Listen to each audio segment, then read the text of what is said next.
आपका आज के यानी 11 नवंबर 2021 के मार्केट एनालिसिस के वीडियो में चलिए दोस्तों स्टार्ट करते हैं और डेटा देखते हैं।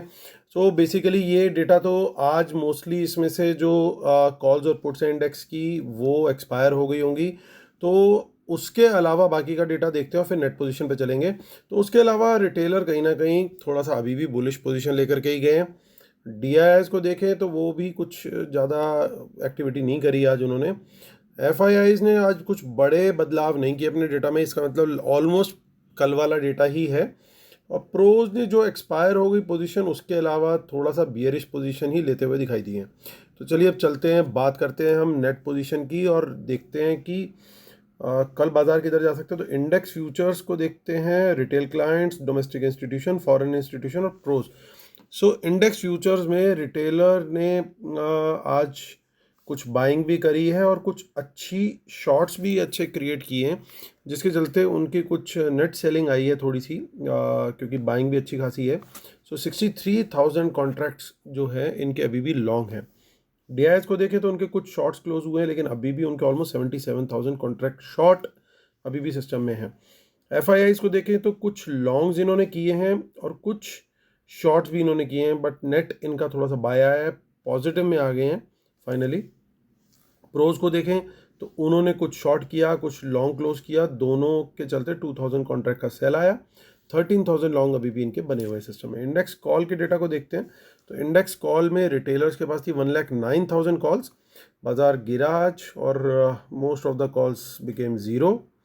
जितनी भी एटलीस्ट एट द मनी और ओटीएम कॉल्स सब ज़ीरो हुई हैं, और उसी के चलते अब रिटेलर के पास बची है 34-35,000 इंडेक्स कॉल लॉन्ग। डीआईएस के पास 401 कॉन्ट्रैक्ट्स हैं कॉल के। और एफआईज को देखें तो एफआईआईज की कोई ज़्यादा पोजीशन चेंज नहीं हुई है, वो थोड़ी सी कॉल कुछ ऐसा लगता है आज एक्सपायर हुई हैं, उसके चलते 47,000 उनके अभी भी लॉन्ग बने हुए हैं। प्रोज की सर्टेनली उनकी काफ़ी प्रॉफिट बना कॉल राइटिंग में उनका, और क्लियरली आज के विनर सबसे बड़े प्रोज ही लगता है बने हैं, क्योंकि कॉल राइटिंग में बड़ा पैसा बनाया उन्होंने। और 82,000 कॉल अभी भी सिस्टम में उनकी शॉर्ट में। अभी ये देखना होगा कि ये कॉल राइटिंग इनकी कहाँ पे है, तो अभी वो हम ऑप्शन चेन में चलेंगे, वहाँ पे देखेंगे। इंडेक्स पुट के डेटा पे आते हैं तो बब्बर शेयर जो हमारे नेकेड पुट सेलिंग करते हैं आज उनको सर्टेनली लॉस हुआ होगा, क्योंकि पुट राइटिंग के अंदर आज बाज़ार जिस तरीके से नीचे गया तो पुट राइटर्स को हिट डेफिनेटली लेना पड़ा होगा। एफआईआईज को देखें तो उन्होंने अपनी ऑलमोस्ट सारी की सारी पुट्स रोल ओवर करी हैं, which is not a very good sign. Pros को देखें तो प्रोज की कुछ पुट सेलिंग आई है। बेसिकली जो पुट लॉन्ग थे उनके आज वो कहीं ना कहीं एक्सपायर हुए होंगे अभी भी, लेकिन उनके पास 66,000 पुट लॉन्ग हैं। स्टॉक फ्यूचर्स को देखें, स्टॉक फ्यूचर्स में रिटेलर्स के सर्टेनली कुछ शॉर्ट्स क्रिएट हुए हैं कहीं पे।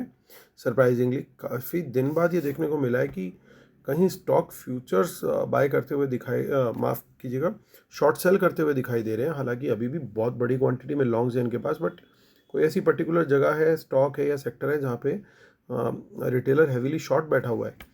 और डीआईएस को देखें तो डीआईएस की थोड़ी सी बाइंग, माफ़ कीजिएगा, हाँ बाइंग है, शॉर्ट्स क्लोज हुए हैं उनके। और एफआईआईज को देखें तो कुछ बहुत छोटी सी बाइंग है, लेकिन अगेन शॉर्ट। सो 1 लाख के ऊपर निकल गया उनका नेट सेल। अभी 1 लाख कॉन्ट्रैक्ट से ज़्यादा स्टॉक फ्यूचर्स में उनका नेट सेल हो चुका है। प्रोज को देखें, वहाँ वो कुछ बाइंग करते हुए दिख रहे हैं। तो सर्टेनली कहीं ना कहीं जहाँ पे रिटेलर का शॉर्ट है वहाँ पे प्रोज लॉन्ग जा रहे हैं। तो यानी उस पर्टिकुलर स्टॉक और सेक्टर को अगर आप आइडेंटिफाई कर सकते हैं कहाँ पे रिटेलर शॉर्ट है, आप कमेंट भी कीजिएगा आपको क्या लगता है कौन सा स्टॉक या कौन से सेक्टर में रिटेलर शॉर्ट गया आज, क्योंकि ये बहुत दिन बाद देखने को मिला है। बिल्कुल ऑपोजिट उनकी जो जनरल पोजीशन है उससे थोड़ा सा डिफरेंट चल रहे हैं वो। तो प्लीज़ कमेंट में ज़रूर बताइएगा। और स्टॉक कॉल्स को देखते हैं तो वहाँ पे वापस से रिटेलर बायर, बाकी सब सेलर, रिटेलर पुट सेलर, बाकी सब बायर। चलिए चलते हैं अब एनएससी की साइट पर और वहाँ पे डेटा देखते हैं, वहाँ से एडिशनल क्लूज आइडेंटिफाई करने की कोशिश करते हैं। वापस फिर इसी शीट पर आएंगे और कंक्लूड करेंगे। तो डीआईएस करके गए आज बाइंग, और एफ आईज वंस अगेन करके गए हैं सेलर, यानी बाकी की जो बाइंग है वो रिटेलर्स ने करी है, जो कि ऑलमोस्ट 1100 करोड़ के अराउंड होगी, 11-1200 के आसपास। चलिए देखते हैं, यहाँ पे ओपन इंटरेस्ट आज बढ़ा है, बाज़ार ऑलमोस्ट 110 पॉइंट्स गिर के बंद हुआ आज, और प्रीमियम थोड़ा सा बनता हुआ दिखा आज, दैट इज़ अ पॉजिटिव। चलते हैं ऑप्शन चेन की तरफ। ऑप्शन चेन में क्या दिख रहा है हमें, तो कुछ इन द मनी कॉल्स दिखाई दे रही हैं। 17,800 पे पर्टिकुलरली अच्छा वॉल्यूम दिख रहा है, हालांकि 17,900 पे वापस से जो प्रोज ने कॉल राइटिंग करी है वो क्लियरली आइडेंटिफाई हो पा रहा है कि ये दो जगह पे उन लोगों ने कॉल राइटिंग करी है, और ज़्यादा 18,000 पे की है उन्होंने। ये जो ऑप्शन चेन देख रहे हैं हम वो नेक्स्ट वीक की देख रहे हैं, क्योंकि आज की एक्सपायरी ख़त्म हो चुकी है। सो 17,800 पर एक सपोर्ट खड़ा हुआ है अभी।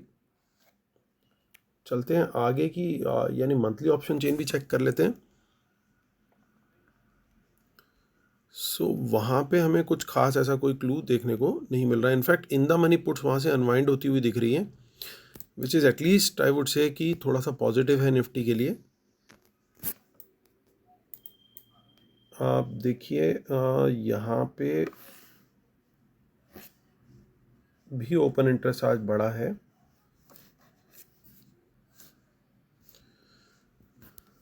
चलते हैं, ओके 18 नवंबर हम चेक करते हैं, यहाँ पे हमें क्या मिल रहा है।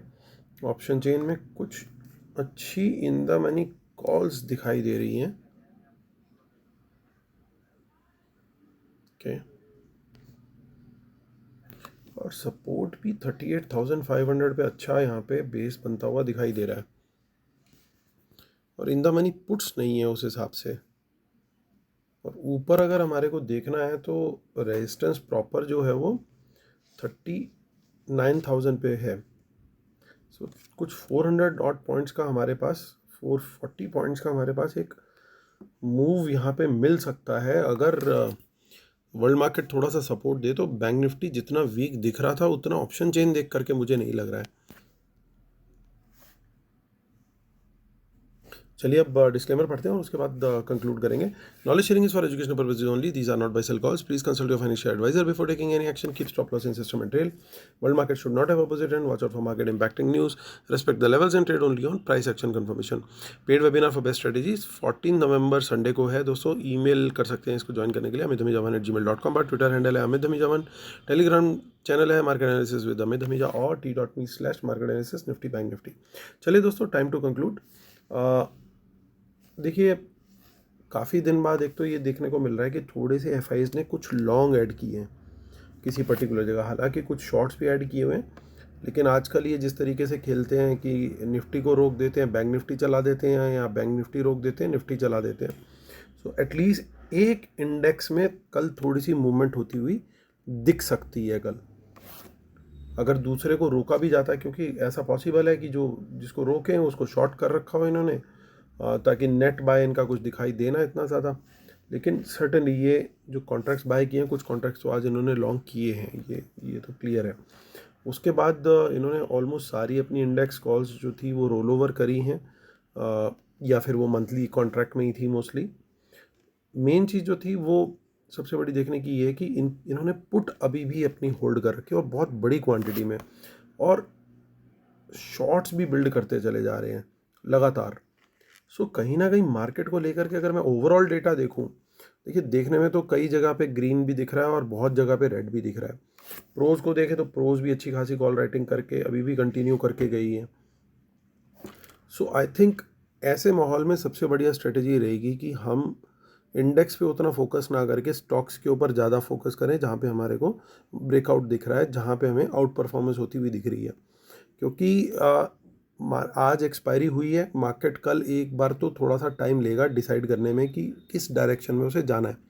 उसके लिए दो तीन चीज़ें पॉसिबल हैं। एक तो मार्केट क्लूज़ लेगा डेफिनेटली वर्ल्ड मार्केट से, क्योंकि जब भी डेटा में थोड़ी सी मिक्स काइंड ऑफ सिचुएशन आती है कि जैसे यहाँ पे लॉन्ग भी है शॉर्ट भी है, और कॉल भी कंटिन्यू हुई है, बहुत अनवाइंडिंग नहीं हुई, लेकिन पुट उससे बड़ी क्वांटिटी में वो भी कंटिन्यू हुई है, बहुत अनवाइंडिंग नहीं हुई। और शॉर्ट्स स्टॉक्स के अंदर इनके लगातार बढ़ते जा रहे हैं, यानी कहीं ना कहीं बियरिश बायस भी है और बुलिश बायस भी है। तो ऐसे में हम कहीं नुकसान ना कर बैठे, उसके लिए सबसे अच्छा तरीका यही है कि थोड़ा सा वर्ल्ड मार्केट क्लूज़ को हम ज़रूर रेस्पेक्ट दें, क्योंकि जब भी थोड़ा सा मिक्स टाइप सिचुएशन बनती है, ऑल्दो यहाँ पे क्लियरली एक बियरिश बायस है, तो अगर मुझे प्राइस एक्शन में किसी भी इंडेक्स के अंदर थोड़ा शॉर्ट का ट्रेड मिलेगा, so I would prefer to take it. But at the same time मतलब मैं वहाँ पे शॉर्ट का ट्रेड तो देखूंगा ही देखूंगा, मे बी इंडेक्स पुट पाए करके या वॉट एवर, लेकिन एट द सेम टाइम मैं ओपन रहूँगा लॉन्ग साइड के ट्रेड्स के लिए स्टॉक्स के अंदर, क्योंकि वहाँ पे जो मूव्स मिल रहे हैं वो बहुत ज़्यादा इजी है वहाँ पे पैसा बनाना इस समय एज़ कम्पेयर टू इंडेक्स। क्योंकि इंडेक्स के अंदर जिस तरह का मैनिपुलेशन और जिस तरह की चीज़ें चलती हैं, क्योंकि एक ही चीज़ ने मूव करनी होती है, एक ही बड़ी कैंडल स्टॉप लॉस हिट कर देती है, so that becomes very tough for retail traders. तो इस तरह के डेटा में आई वुड प्रेफर, मुझे शॉर्ट का ट्रेड मिला तो ज़रूर मैं लूँगा, वो भी प्रोवाइडेड वर्ल्ड मार्केट अगर नेगेटिव हुई तो। वर्ल्ड मार्केट अगर नेगेटिव नहीं हुआ, डाउ के फ्यूचर्स पॉजिटिव, हमारा एशियन मार्केट्स पॉजिटिव दिखे, तो इंडेक्स में भी मैं लॉन्ग का ट्रेड देखूंगा and eight the same time stocks में भी लॉन्ग का ट्रेड देखूंगा। सो स्टॉक्स तो इन एनी केस में in all scenarios long side का ट्रेड देखने ही वाला हूँ, that is clear strategy for me. So दोस्तों ये मेरा व्यू है कल के मार्केट के लिए। कल के बाद थोड़ा सा डेटा और ज़्यादा क्लियर डेवलप होगा, उसके बाद इन लोग की हमें क्लियर कट स्ट्रेटेजी पता लगेगी कि ये लोग मार्केट को किधर ले जाना चाह रहे हैं। जिस तरीके से लेकिन लगातार ये लोग स्टॉक फ्यूचर्स में शॉर्ट्स बिल्ड करते जा रहे हैं, और साथ में ही जिस तरीके से ये कॉल राइटिंग स्टॉक्स में बढ़ रही है और ये सब हो रहा है, तो एक चीज़ बड़ी क्लियर है कि मार्केट में शायद अभी करेक्शन और थोड़ी बाकी है। मे बी सेशंस बुलिश आ सकते हैं, लेकिन थोड़ा सा करेक्शन ऐसा लग रहा है कि अभी ओवर नहीं हुई है पूरी तरीके से। सो इसलिए हमारे को थोड़ा सा केयरफुल, अगर हम बुलिश व्यू ले भी किसी चीज़ पे या किसी टाइम पे भी, तो हमें कॉशियस व्यू ज़रूर मेंटेन करना है, दैट इज़ अ मस्ट। सो चलिए दोस्तों, इसे वीडियो ख़त्म करता हूँ। उम्मीद करता हूँ आप लोगों को वीडियो पसंद आया होगा। प्लीज़ लाइक का बटन जरूर दबाइएगा। Thank you so much, take care, bye bye.